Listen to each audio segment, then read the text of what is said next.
Fala pessoal, Daniel Scott aqui. Hoje eu tô gravando de São Paulo, tô improvisado aqui num hotel, tive que vir de última hora para uma reunião. E para não ter que pagar preço de Nova York, R$ 2.000 a diária num hotel ligeiramente melhor, eu peguei esse hotel pequenininho, mas muito funcional em São Paulo. E São Paulo tá caro pra cacete, mas não é sobre isso que eu quero falar. É sobre uma coisa que certamente vai impactar muito a sua vida nos próximos anos e uma recomendação que eu dou, e eu sempre que eu dou alguma recomendação, quem me conhece há mais tempo sabe que eu só falo aquilo que eu faço também, e eu tenho dolarizado cada vez mais o meu patrimônio e eu recomendo que você faça o mesmo, e eu vou explicar os motivos. Acho que eu nem preciso explicar, mas vou falar sobre algumas coisas que estão acontecendo no Brasil, tá? Para falar sobre isso, eu quero trazer dois livros. O primeiro é o Dictator's Handbook, se não me engano é do Bruce Bueno Mesquita. É um livro sensacional, para mim é o melhor livro que eu já li na vida, que ele explica como funcionam as relações de poderes no mundo, especialmente em ditaduras. Se você é preguiçoso, e não é nem vou falar preguiçoso porque hoje eu também não tenho lido mais, é muito difícil ler. Na Netflix tem uma série sobre esse livro, eu não sei o nome, mas não vai ser difícil encontrar, provavelmente você digitando lá as regras dos ditadores, é Dictator's Handbook. Não sei se tem tradução do livro em português, mas tem uma série lá na Netflix. E o outro livro é o Rise and Fall of Nations, do Ruchir Sharma, também não sei se tem tradução nesse livro, onde ele fala sobre muitas coisas, mas o ponto que eu quero trazer aqui é a dicotomia que ele fala dos bons bilionários versus os maus bilionários, tá? Guarda essas informações porque vai ser útil mais tarde.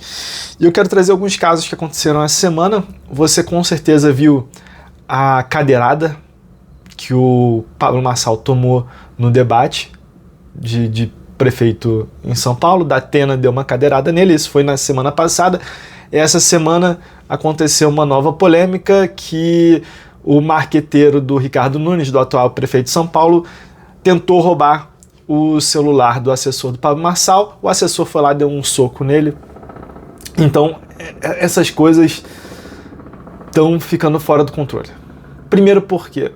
Porque a gente tem visto dois pesos, duas medidas. Só pelo fato do Datena ter podido continuar a ser candidato depois de fazer o que ele fez e das pessoas acharem isso normal, não ter nenhum tipo de punição, nada, isso é muito estranho, tá? Esse foi um caso que aconteceu.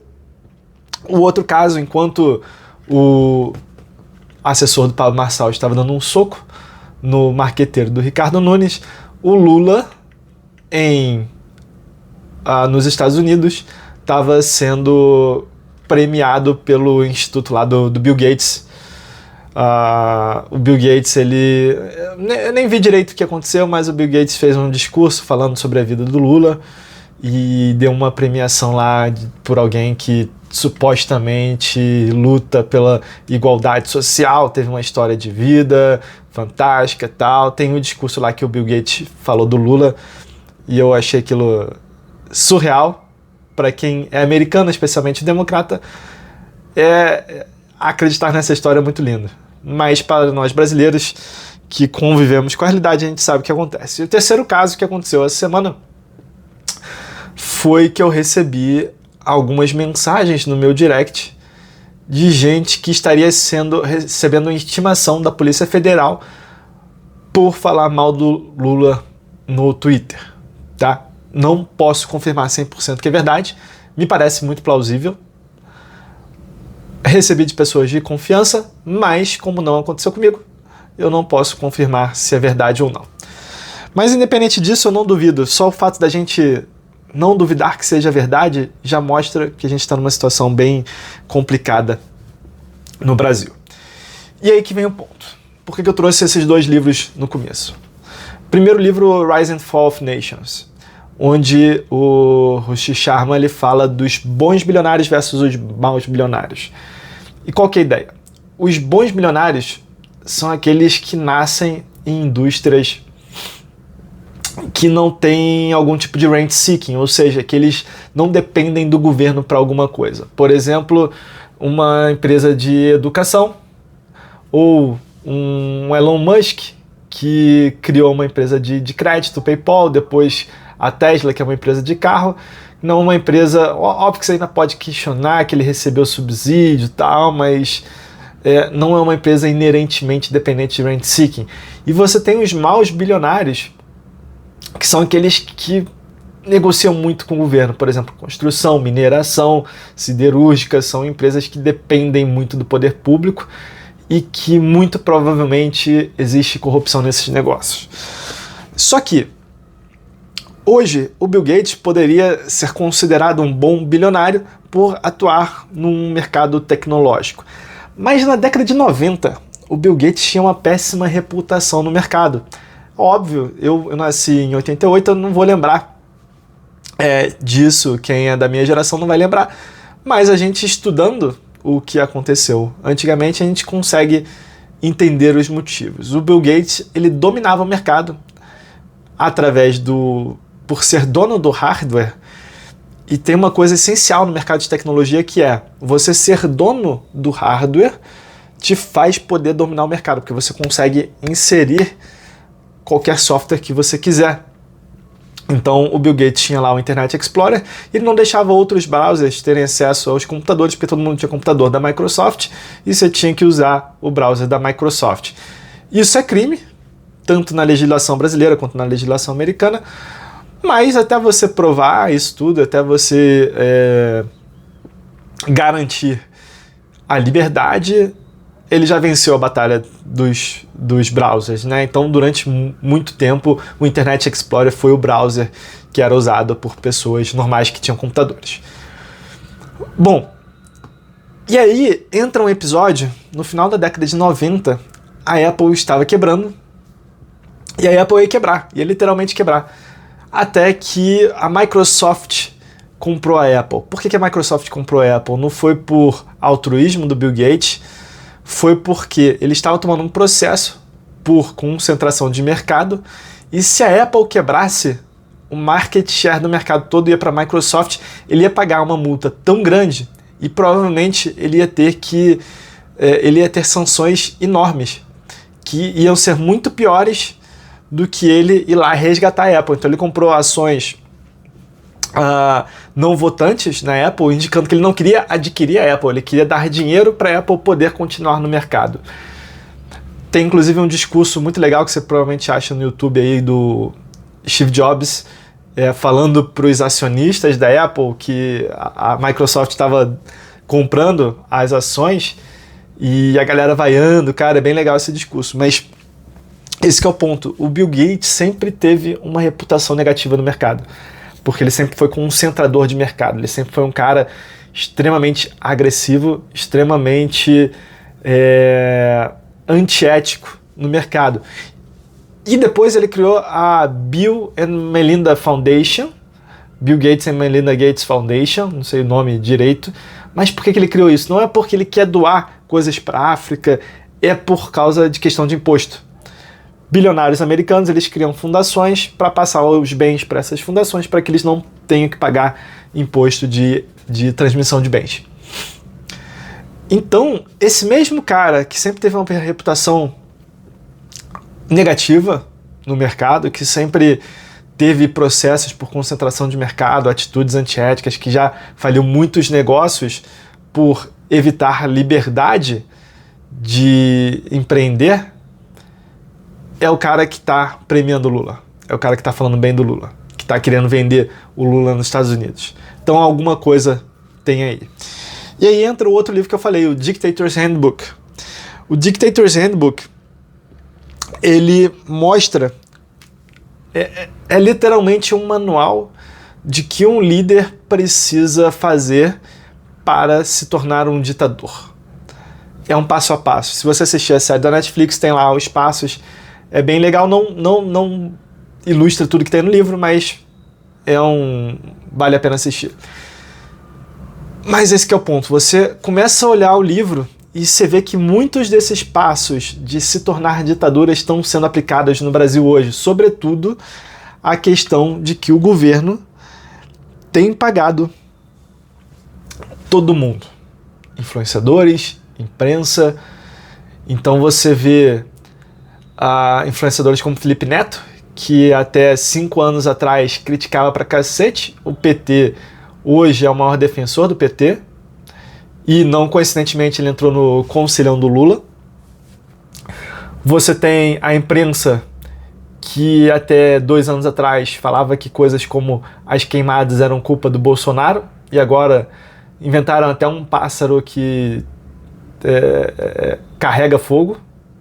Não sei se você viu essa notícia, mas a imprensa falou que a culpa das queimadas é um pássaro que carrega fogo. Um pássaro incendiário, um passaralho de fogo. Isso é verdade. Então agora nada que era culpa do Bolsonaro agora é culpa do Lula. Então, por quê? Porque o governo é a maior fonte de receita da mídia. Assim como de muitos desses influenciadores que falam bem do governo. Então o governo está pagando mídia para ser enforçado goela abaixo da população. Isso tudo indica, e aí você vê a questão do debate, né, que o Datena pode falar mal do Pablo Marçal livremente, já o Pablo Marçal, se ele começa a falar alguma coisa do Ricardo Nunes, o apresentador vai lá e interrompe. São 2 pesos, 2 medidas. Isso é assustador ver o que está acontecendo. É óbvio que muita gente vai negar por questão de ideologia. Eu não defendo o Pablo Marçal, não defendo nenhum político, mesmo aqueles que eu voto, eu não ponho mão no fogo por político. Mas a gente que tem uma visão mais neutra, a gente consegue entender o que está acontecendo, esses 2 pesos, 2 medidas, e consegue perceber que o Brasil está ficando cada vez menos democrático. Isso você já deve ter percebido. E aí vem a questão que eu queria falar. Eu estou aqui com a minha colinha, e aí vem a questão que eu queria falar. Se você tem algum patrimônio, especialmente se a sua empresa fatura acima de 5 milhões por ano, não faz sentido você não estar dolarizando o patrimônio, não faz sentido você estar abrindo a sua empresa em outro país. E pode parecer novidade para você se você nunca pesquisou sobre o assunto, especialmente se você trabalha com serviço, consultoria, alguma coisa que não seja tipo comércio local. Você deveria estar abrindo a sua empresa em outro país. Como fazer isso? Talvez isso seja um assunto para um outro vídeo. Comenta aqui embaixo se você gostaria de saber mais detalhes, se você gostaria que eu falasse mais sobre isso.